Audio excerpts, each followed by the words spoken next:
la redevabilité. La sécurité, vous le savez, c'est l'âme du pays. Quels sont les rapports entre les exécutifs provinciaux et les assemblées provinciales? Les élections de 2023 auront-elles lieu? Quels sont les préalables? Et pour parler de toutes ces questions, nous avons invité pour vous le vice-premier ministre, ministre de l'Intérieur, Sécurité, Décentralisation et Affaires coutumières, Daniel Asselo. Prenez place. Comment vous sentez-vous? Bonjour d'abord à vous, M. Oscar. Je me sens bien. La redevabilité. Le gouvernement Samalou Konde Kingé vient de totaliser une année d'activité. Vous avez dans votre secteur 4 départements. S'il vous était demandé de faire un état des lieux, notamment par rapport au premier département qui est l'intérieur, qu'allez-vous dire? Merci beaucoup. Je salue tous les compatriotes congolais qui nous suivent en ce moment ici pour parler du département de l'Intérieur. Je me fais l'agréable devoir de vous rappeler que lorsque nous sommes arrivés au ministère, nous avons trouvé 17 provinces en crise, 17 provinces à problème.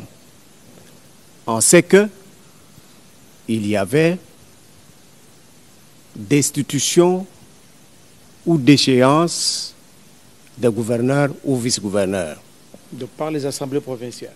Du fait des assemblées provinciales qui, chacune, pour telle raison ou telle autre, avait estimé bon à ce moment-là de se débarrasser de son gouverneur ou de son vice-gouverneur. Ce qui fait que depuis, ce sont soit les vice-gouverneurs qui expédiaient les affaires courantes, soit le ministre de l'Intérieur d'une province quelconque qui expédiait les affaires courantes. Or, vous savez que dans la gestion des affaires courantes, la personne est limitée. Ce qui a fait qu'effectivement, il y a beaucoup de provinces qui avaient des problèmes de fonctionnement. Des problèmes de fonctionnement dus exactement à quoi? Parce que c'est vous qui êtes les patrons de l'Intérieur. Ce n'est pas moi qui gère les provinces au quotidien. Les provinces ont leurs animateurs. De manière générale, si ce n'est pas un secret, les conflits qui ont existé, qui ont eu lieu entre les exécutifs provinciaux et les assemblées provinciales étaient dus à quoi? J'ai appris, comme tout autre membre du gouvernement, que les conflits entre les assemblées provinciales et les exécutifs provinciaux étaient dus essentiellement à des questions d'intérêt,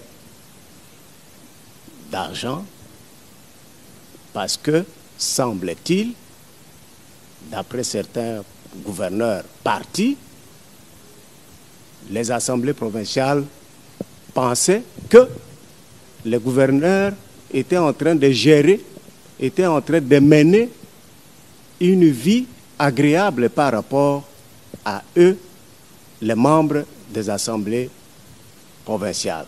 Ainsi, ils ne se comprenaient pas. Il y a toujours cette manière-là de se gérer qui faisait qu'en fin de compte, les assemblées provinciales prenaient la décision malheureusement de se débarrasser des gouverneurs et les crises s'enlisaient.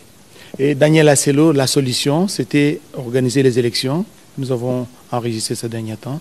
À la demande de son Excellence, Monsieur le Président de la République, qui, si je ne me trompe pas, lors du Conseil des ministres du 7 mai 2021, dans sa communication, m'a instruit pour que je puisse entrer en contact avec la CENI de manière à ce que les élections soient organisées dans des provinces qui connaissaient cette situation de dysfonctionnement. Depuis lors, je me suis mis au travail. J'ai déposé 2 fois les rapports et ainsi, avec l'autorisation du gouvernement, j'ai dû saisir la CENI qui s'est mise, elle, à son tour à pouvoir se préparer pour organiser ces élections qui viennent d'avoir lieu. Est-ce que vous êtes content de la tenue de ces élections, vous personnellement en tant que patron de l'intérieur? Pour avoir les rapports que nous recevons de gauche à droite, notamment, dans certains coins de la République, ces élections ont été émaillées de corruption. Ce qui m'intéresse beaucoup plus, c'est le fait que la CENI et mon ministère, nous nous soyons mis au travail pour l'organisation de ces élections. Au jour d'aujourd'hui, la question à notre niveau est réglée. On sait que les 15 provinces que nous avons listées viennent d'avoir des gouverneurs.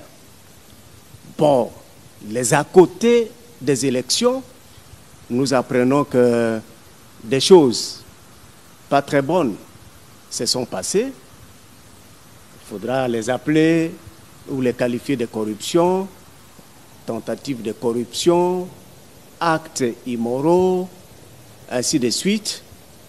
Je ne sais pas vous le dire maintenant. Il y a des services de l'État qui peuvent nous aider à avoir des renseignements aussi précis sur les comportements qu'on aurait pu identifier dans telle ou telle province. Est-ce qu'on peut les appeler corruption, comme je disais? Là, je ne sais pas, mais c'est des actes indignes. C'est des actes qui ne peuvent pas honorer un pays de démocratie comme la République démocratique du Congo, qui a eu déjà à organiser 3 cycles des élections dans ce pays. Ce n'est pas bon, mais le résultat, c'est qu'à la demande du chef de l'État et du gouvernement, ces provinces viennent d'avoir des animateurs attendus.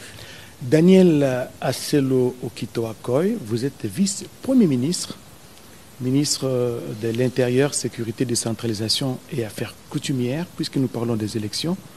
Vous nous confirmez à votre niveau qu'il y aura élection en 2023. Mais pourquoi vous voulez avoir du doute? Même quand vous constatez que pour ces élections, la CENI est en train de travailler. Mon ministère et la CENI, nous sommes en contact permanent et nous sommes en train d'organiser la chose, du moins en ce qui concerne le travail de cartographie que la CENI doit faire. Nous venions d'avoir une série de réunions. J'ai même vu la lettre du président de la CENI, me rappelant ce qui devait être fait. Et cela est en train de se matérialiser. Donc, à notre niveau, il n'y a pas de doute que les élections auront lieu en 2023. Il n'y a pas de préalable quant à ce, par exemple, l'identification de la population, les recensements?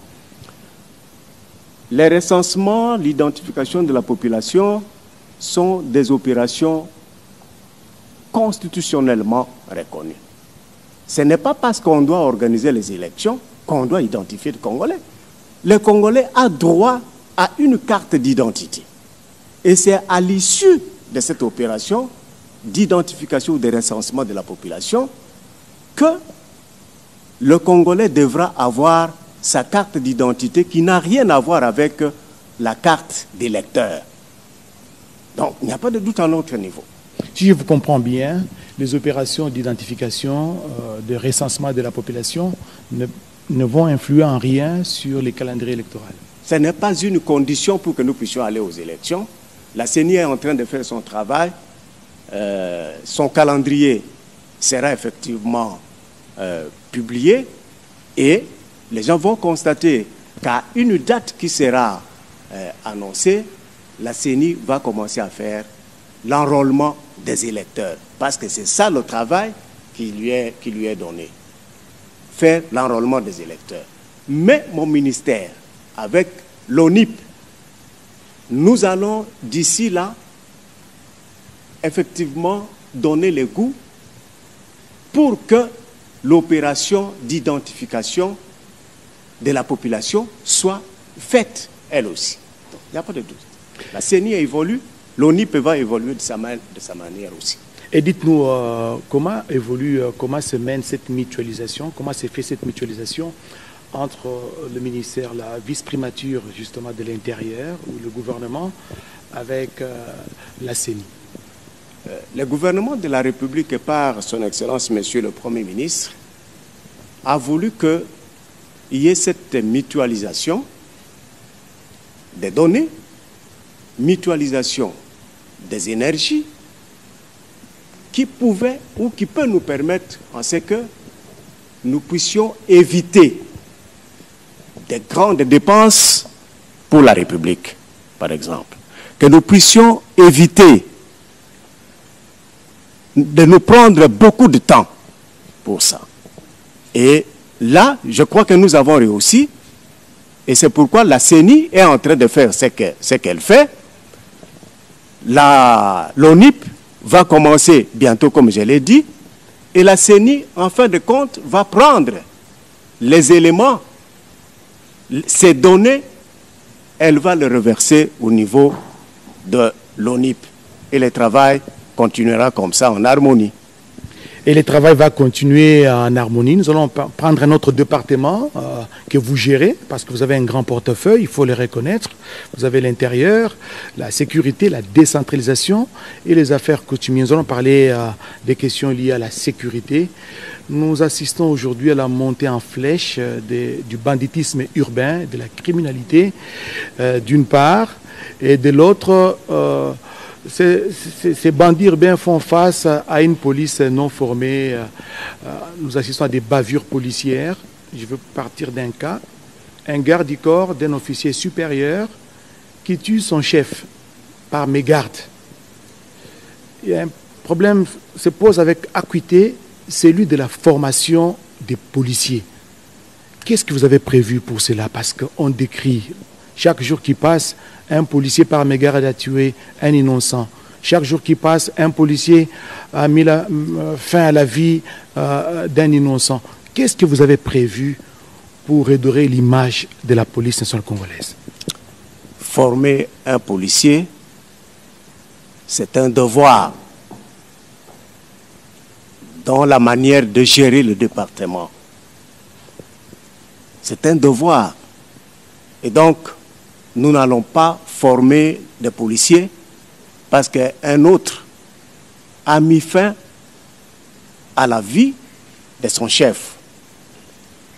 Mais c'est un devoir que l'État puisse former ces corps-là, les éléments de ces corps-là.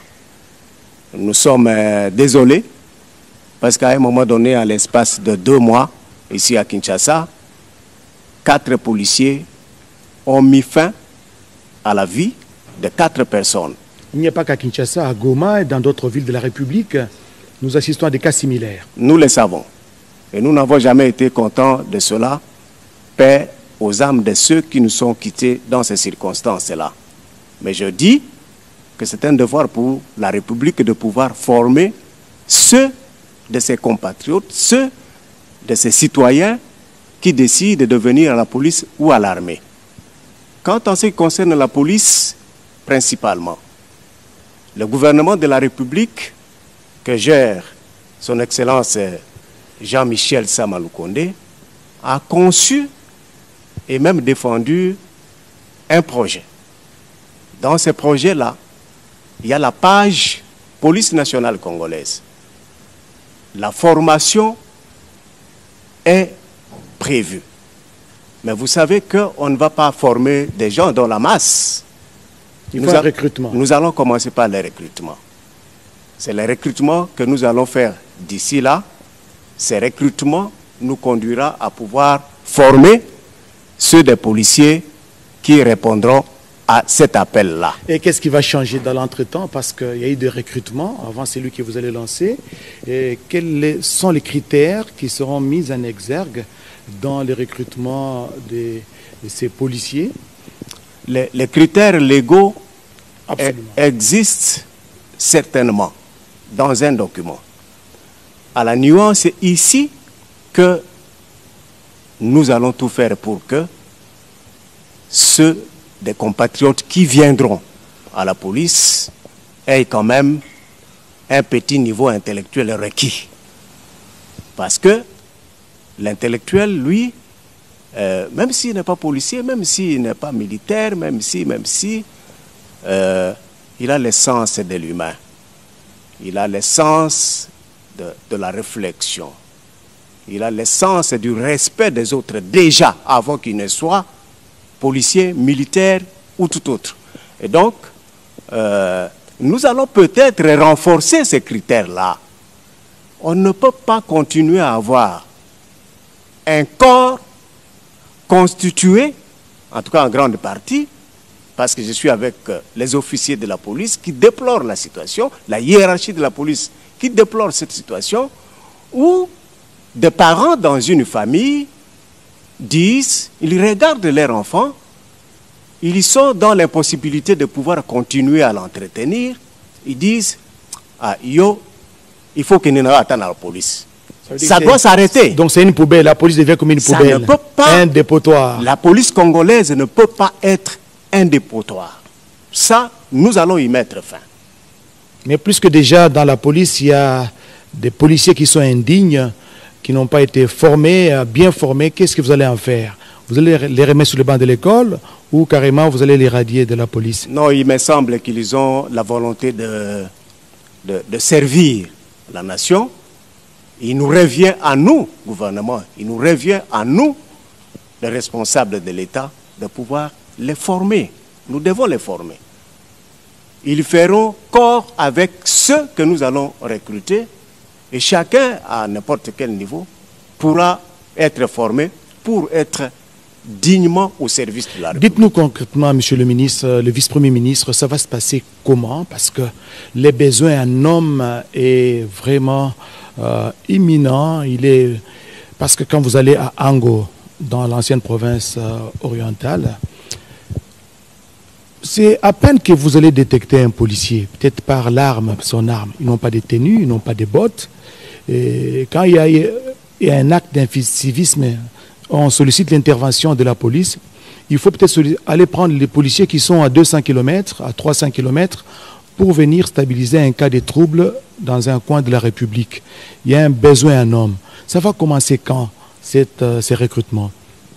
La situation est bien connue de toute la hiérarchie de la République.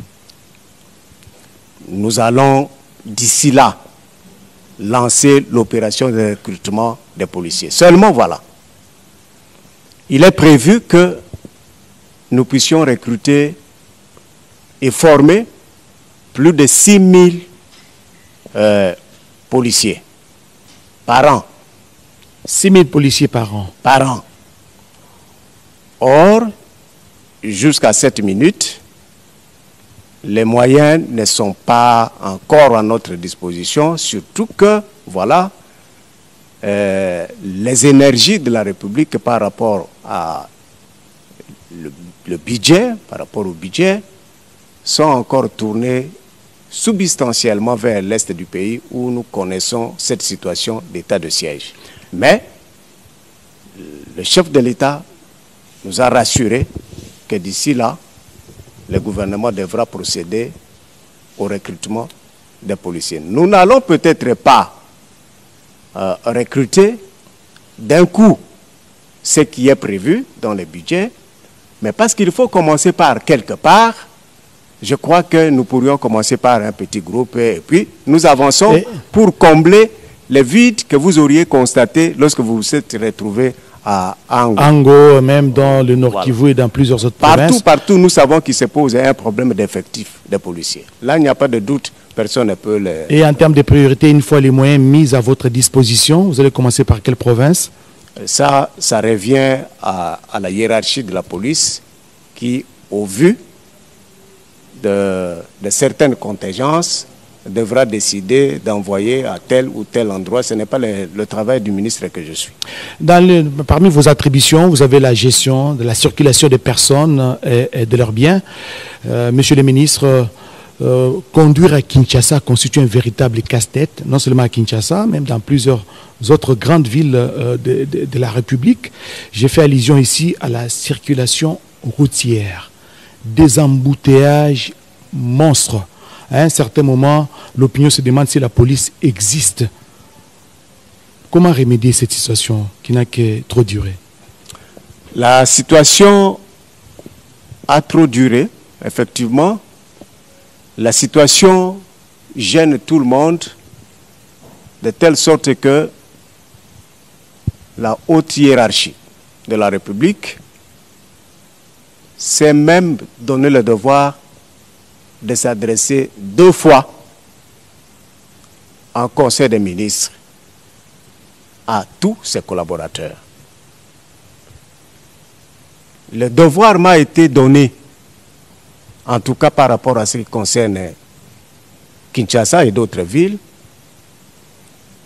de pouvoir tout faire pour que cette situation des embouteillages à Kinshasa, je l'ai vécu à Lubumbashi dernièrement, et même à Goma, que cette situation puisse changer. Je suis désolé, parce que ce qui était nécessaire pour me permettre de faire le travail avec la police nationale congolaise n'est pas arrivé. Pour ne pas dire n'est pas arrivé à temps, mais n'est pas arrivé. C'est quoi exactement? Et le chef de l'État est revenu encore sur cette question qu'il a. Vous voulez parler des moyens de la logistique? Il faut la logistique. La police ne peut pas se mouvoir sans de moyens, sans de carburant, sans de moyens de locomotion. La police ne peut pas travailler. Elle travaillera comment? Nous pouvons la qualifier de... C'est cette police-là que nous avons et nous devons l'entretenir. C'est ce que je dis. J'en parle même au Conseil des ministres.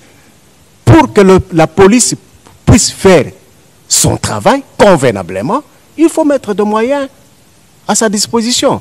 Il n'y a pas autre formule.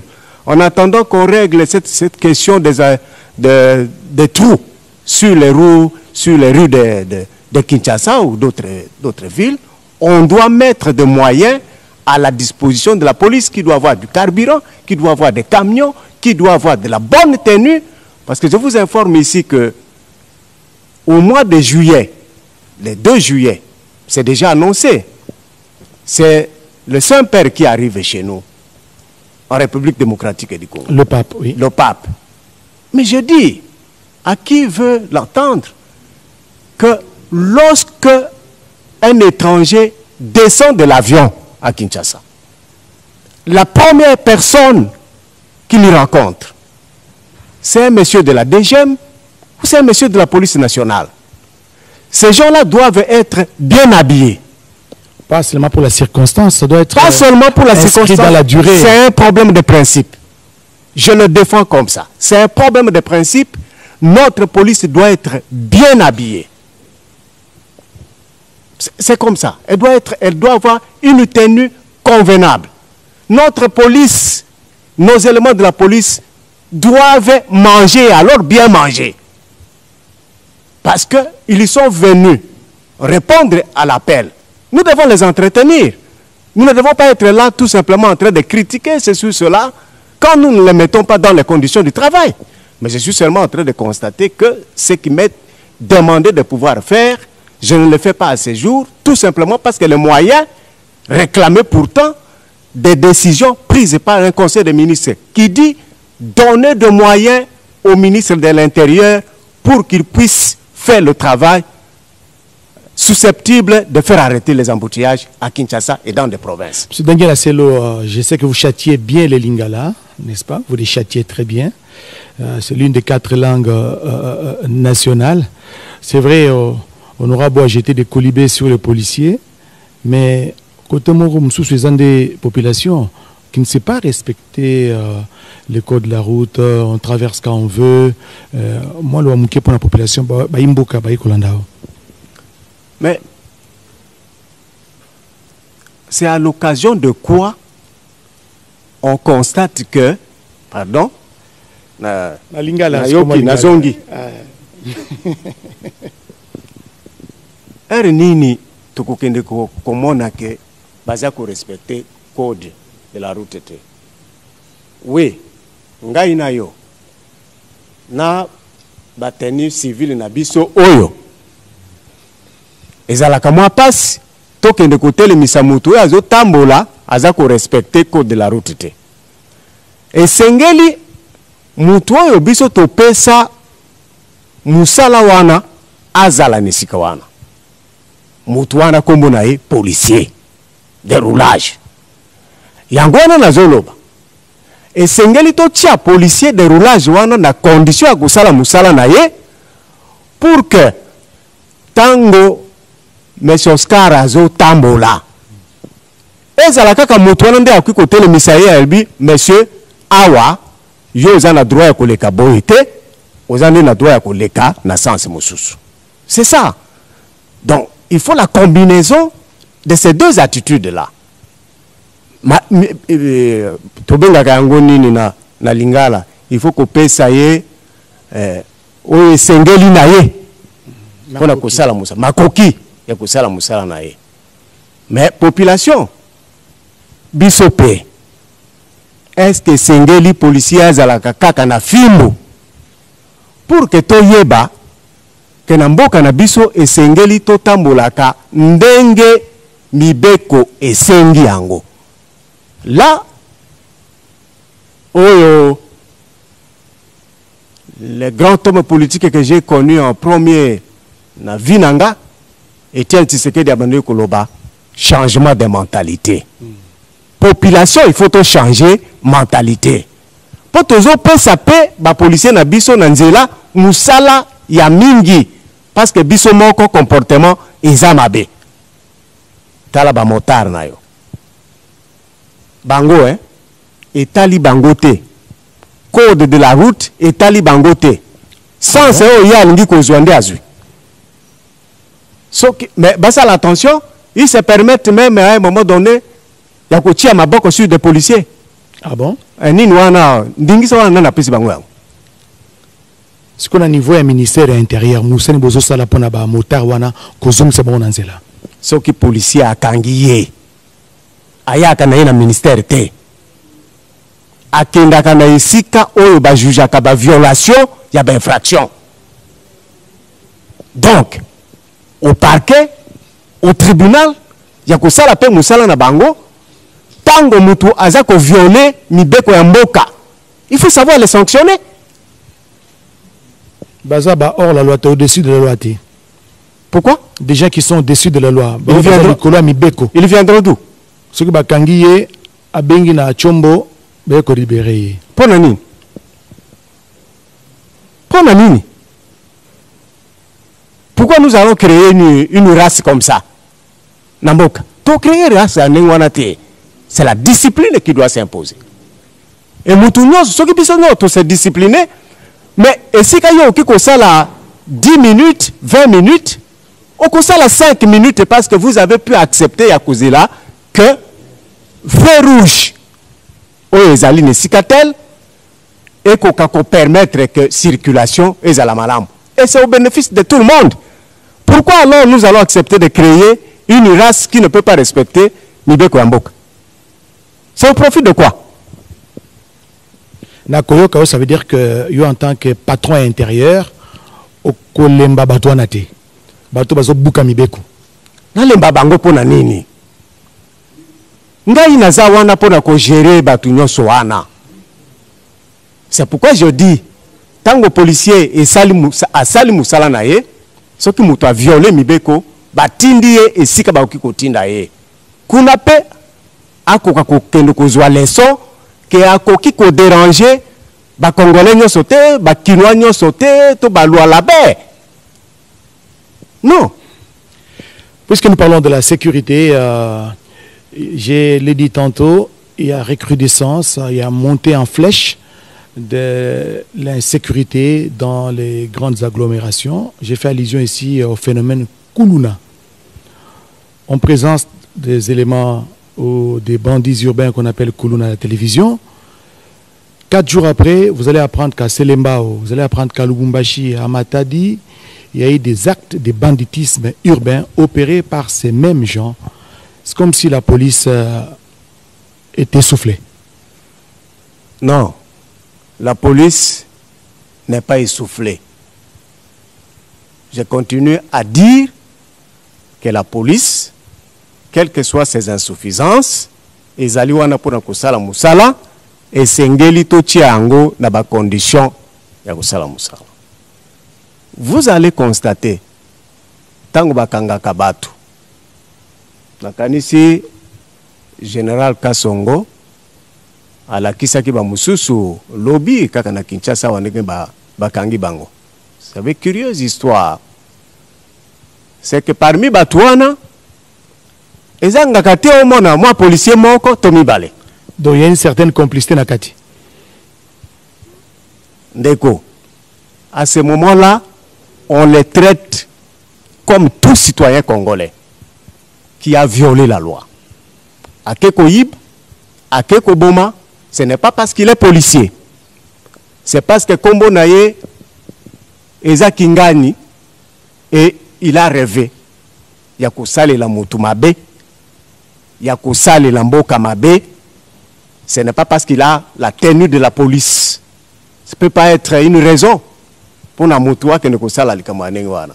Donc tous, civils, militaires, policiers, ainsi de suite, quand on s'est retrouvé dans la situation wana, azamo kangami. Il faut justice à s'occuper naïe. Ce n'est pas donc un problème où il est lié, où ils allaient lié na qui policier naïe. Ils allaient de moutou naïe des outils naïe à qui ne kusala makamwa. Et il doit être sanctionné. La sanction sera là. Parlons du programme de développement à la base des 145 territoires lancé par le Premier ministre et porté par le président de la République et chef de l'État, Félix Antoine Tshisekedi Tshilombo. Mais vous, en tant que patron de l'intérieur, vous gérez les provinces, vous gérez tous les exécutifs provinciaux. Qu'est-ce que vous allez faire ou qu'est-ce que vous comptez faire pour que ce vaste programme de développement à la base des 145 territoires puisse arriver à son terme et porter des fruits et de bons fruits? Olimisana n'a pas sa précision na kolobana te ezalinde programme initié et conçu par le chef de l'État, le Premier ministre et nous, l'ensemble du gouvernement. Nous en avons fait notre. Vous allez t'approprier pour que tokoka ko faire concrétiser likanisi oyo mokonzi ya mboka akanisi pona mboka. Quant à moi, ce n'est pas parce que ça concerne les territoires que ce qui va se faire là-bas va passer par moi. Non. Ça concerne les 145 territoires, mais ezali n'a pas ministère, le plan, le développement rural, ressources hydrauliques. Ce sont les finances aussi. Et zande ba ministère wana au vu il y a posa ya mokonzi des programmes ezali déjà établis pour que dans tel territoire,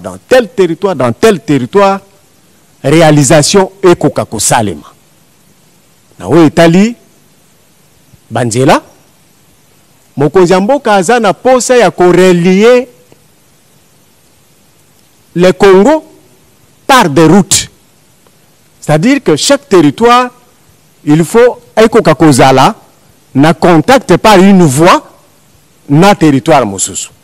Donc vous allez constater que ceux qui ont réussi le programme oy kotambola na Congo na biso ekozala facile. Ekozala très facile. Très facile.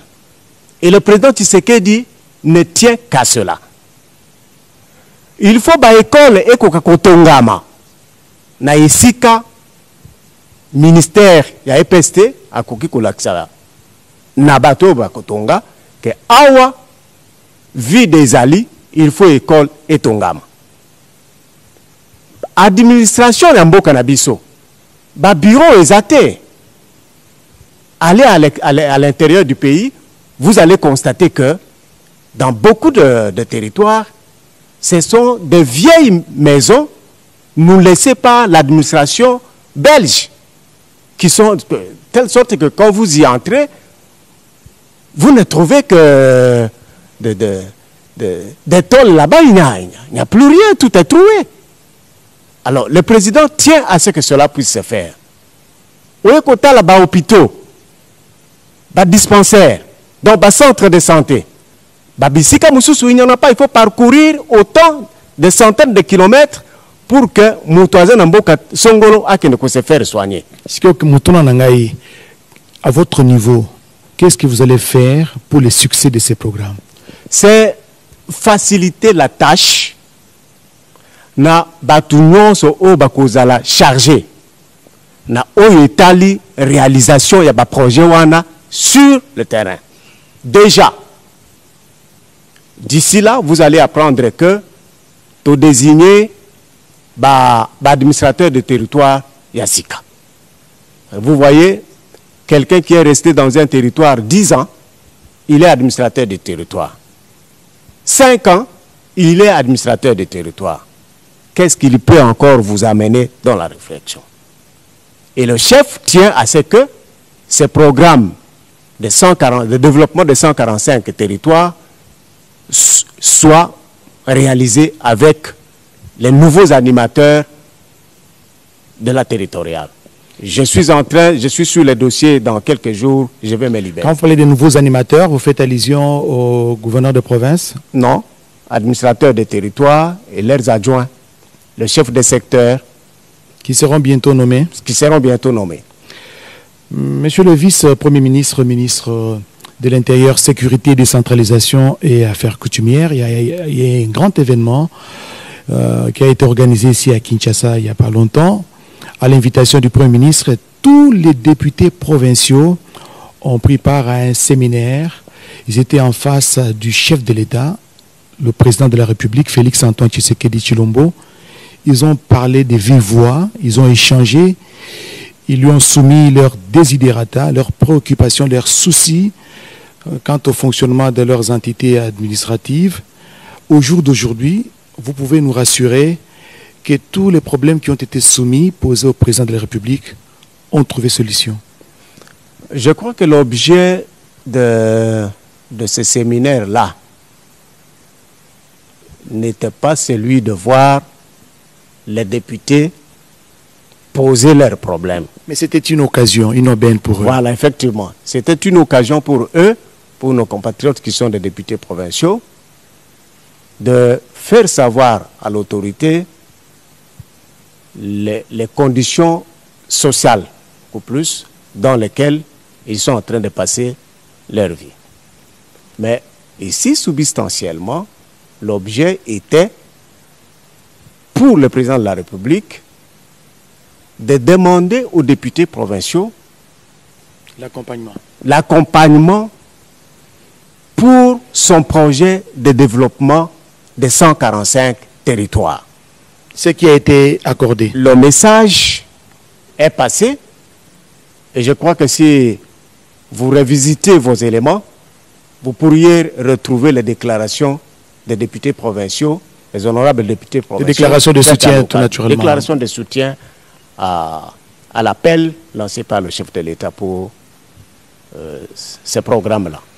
Mais quant à leurs préoccupations, notamment les arriérés d'indemnités, les arriérés des salaires, des frais de fonctionnement, des assemblées provinciales, certaines ont accumulé 20 mois, 12 mois, 15 mois d'arriérés, des primes, des salaires. Où en est-on aujourd'hui? Je partage les soucis des honorables députés provinciaux pour le retard dans le paiement des émoluments, le retard qu'ils sont en train de connaître. Mais à la veille des élections de gouverneurs ici, j'ai aussi suivi qu'un de leurs représentants a dit que on avait déjà payé quelque chose. Je ne pouvais pas demander aux gens d'aller chez les députés pour dire nous avons appris que vous avez été payé. Bon, mais au moins, il a été dit, ou il peut même être confirmé que une partie de ces émoluments-là a été déjà payée. Mais donc, dans votre lourde mission, vos tâches, vous êtes censé être accompagné par l'inspection générale de la territoriale, n'est-ce pas, qui est votre œil au niveau de chaque province, de chaque entité administrative. Mais il s'est fait que vos collaborateurs, les inspecteurs de la territoriale, pour la plupart, ont accusé plus d'une année de nos paiements. On est en train de réfléchir sur cette situation. Vous savez que même donc l'inspecteur général de la territoriale a été suspendu. Le processus est là pour qu'on voie comment régler sa question. Pour sa réhabilitation? De l'une ou de l'autre manière, on verra. Je n'ai jamais oublié que ce corps-là existe, qu'il est très important pour la République et pour mon ministère très principalement. Il y a des choses sincèrement à pouvoir régler, parce qu'il ne faut pas qu'on gère l'État avec un peu du désordre là. Je m'excuse, je ne veux pas trop entrer dans le détail. Daniel Asselo, je comprends. Daniel Asselo, Okito Akoy, vous êtes le vice-premier ministre, ministre de l'Intérieur, Sécurité, décentralisation et affaires coutumières. Vous avez beaucoup de défis à relever, notamment au niveau de la Direction générale des migrations, au niveau des frontières de la République. Les frontières, d'aucuns ne cessent de les répéter, que les frontières de la RDC sont poreuses. Et comment vous comptez gérer les flux migratoires, les entrées, les sorties au niveau des frontières de la République, parce que nous approchons de 2023, qui sera une année essentiellement électorale? Cette question de frontières va au-delà du ministère de l'Intérieur. Ça va au-delà du ministère de l'Intérieur, mais c'est le ministère de l'Intérieur qui s'en charge. Ça veut dire quoi? À l'est du pays, pour ne parler que de ça, vous savez qu'il y a ces vagues d'entrée des militaires qui se retrouvent chez nous portant des armes. Ce n'est pas un secret. Qui viennent de je ne sais où, mais qui ne sont pas des Congolais. Maintenant, quand un simple citoyen, un simple agent de la DGM se retrouve face à ces gens-là, quel est le comportement qu'il doit avoir? Et donc, nous, comme gouvernement, comme responsable, nous devons réfléchir pour savoir comment nous pouvons protéger effectivement nos frontières. Comment les autres ne peuvent pas entrer aussi facilement chez nous, mais en armes. Voilà l'aspect sur lequel je voudrais insister. Parce que c'est à moi de gérer les entrées et les sorties avec mes services. Mais ceux qui entrent, surtout, comment ils entrent chez nous? Ça, c'est un problème. Je voudrais espérer qu'avec la présence actuelle, il y a la République démocratique du Congo, il y a l'organisation, il y a pays, il y a Afrique de l'Est. Le président Tshisekedi venait de prendre part à la dernière rencontre qui a eu lieu pour que certains pays voisins cessent quand même de nous déranger. Qu'ils sachent comment contenir Batunabango. Ce sont des questions qui seront réglées au niveau de l'organisation. Effectivement. Dont la RDC est membre. Voilà. Monsieur le vice-premier ministre, ministre de l'Intérieur, Sécurité, décentralisation et affaires coutumières, les chefs coutumiers qui nous suivent m'en voudront si je vous pose cette question. La plupart des autorités traditionnelles estiment qu'ils sont abandonnés à leur triste sort. On les voit se pavaner ici à Kinshasa, un chef coutumier d'une certaine localité, d'une certaine chaufferie, mais qui passe 3 mois, 6 mois à Kinshasa en train de chercher son arrêté. Dites-nous, Ça se passe comment? Je me pose la question de savoir pourquoi, tout en les saluant bien sûr, pourquoi ils se retrouvent en grand nombre à Kinshasa? Les autorités traditionnelles. Des chefs coutumiers citadins, mais en tenue traditionnelle, en train de circuler sur le boulevard. Vous les voyez en rang. En rang comme ça, ils se suivent comme des policiers le soir. En rang comme ça. En tenue de nos autorités traditionnelles. Pourquoi tout ça, je n'arrive pas à comprendre. Je n'arrive pas à comprendre pourquoi. Parce que, par principe, les chefs coutumiers ne viennent pas chercher son arrêté comme ça à Kinshasa. Lorsqu'il suit son dossier normalement, ça atterrit sur la table du gouverneur de province. Les gouverneurs de province rassemblent un certain nombre de dossiers qu'il envoie à Kinshasa pour que le ministre de l'Intérieur puisse prendre un arrêté ou des arrêtés. Mais si l'arrêté en question traîne sur votre table, il vient lui-même faire le suivi. Il faut venir faire pression. Faire le suivi. Apparemment, c'est une pression. Je dis que c'est une pression. C'est une pression. On laisse le ministre faire son travail. Il y en a qui sont là-bas à l'extérieur, à l'intérieur, ou qui viennent à Kinshasa se faire accompagner de certaines notabilités pour faire la pression sur les ministres.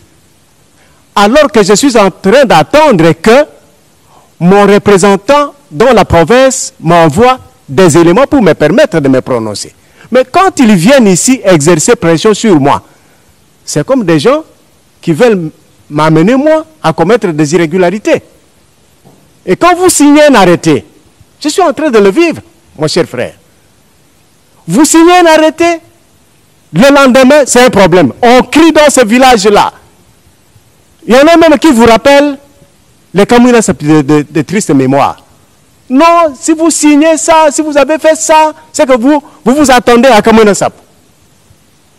Mais il est difficile que vous puissiez vous retrouver en difficulté lorsque le dossier quitte les milieux locaux, arrive sur la table du gouverneur et s'atterrit chez vous, le ministre de l'Intérieur, des Affaires coutumières, pour ce qui concerne ces domaines ici, que vous puissiez vous retrouver en difficulté parce que la voie prévue a été suivie. Ce sont ceux qui ne veulent pas suivre la voie légale, qui viennent faire des pressions à Kinshasa. Ça, je vous le dis, à 80% des chefs traditionnels que vous voyez à Kinshasa, ils viennent faire pression sur ma personne, pour ne parler que de moi, parce que c'est moi le ministre des Affaires coutumières à ce moment. Ils sont en train de vous suivre, monsieur le vice-premier ministre, ministre de l'Intérieur, Sécurité, Décentralisation et Affaires coutumières. Nous sommes en train de terminer cette émission. J'aurais souhaité que vous puissiez me donner la réponse à cette question en étant debout, parce que nous sommes à la fin. Quel est le plus grand défi, à votre humble avis, qui vous reste à relever? Il y a plusieurs défis, bien sûr, mais quel est le plus grand défi que vous comptez relever dans la suite de votre mandat au sein du gouvernement Jean-Michel Samalukonde Kyenge? La question de la sécurité pour l'intérêt de la République étant un souci fondamental pour moi, je voudrais effectivement vous dire que les secteurs de la police m'intéressent beaucoup et je souhaite que tout soit mis en œuvre pour que les services de sécurité, la police, soient dans des conditions qui leur permettent de faire le travail, parce que la sécurité, c'est pour l'intérêt non seulement des institutions de la République, des personnalités politiques, mais il faut les voir beaucoup plus dans l'intérêt du peuple congolais dans son ensemble. C'est cela mon plus grand souci, le recrutement, la formation, la logistique pour la police nationale congolaise et d'autres services de l'État. Merci. Voilà, mesdames, messieurs, nous recevions sur ce plateau le vice-premier ministre, ministre de l'Intérieur, Sécurité, décentralisation, affaires coutumières à bâton rompu. Il s'est étalé longuement sur les différents départements qu'il gère. En un mot, il a besoin des moyens de sa politique. Merci surtout à vous tous de nous avoir suivis. Restez branchés sur le programme de la RTNC, surtout sur votre magazine, la redevabilité.